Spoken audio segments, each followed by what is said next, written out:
अस्सलाम वालेकुम, नमस्ते। दुनिया जे सभी सलाम शल क़बूल कनि।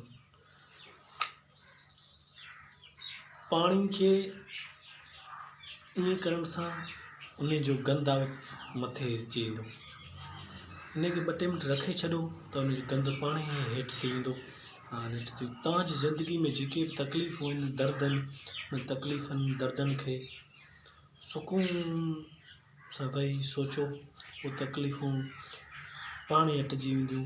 पाणे इन पाणी वांगुरु उन गंद वांगुरु पाणे हेठि अची वेंदियूं, पाणी साफ़ थी वेंदियूं। तव्हांजी ज़िंदगी बि ईअं आहे। ज़िंदगी में जेके ॾुख तकलीफ़ूं हिसो आहिनि ज़िंदगी जो, उन हिसे में ज़िंदगी जे ॾुखे सुखे हिसे में उनखे सुकून सां रहणु ॾींदो त पाणे तकलीफ़ूं दर्द पाणे पंहिंजी जॻह ते अची वेंदो। पाणी वांगुरु तव्हां साफ़ थी वेंदो, ॾुख सुख तव्हांजो दूरि थी वेंदो।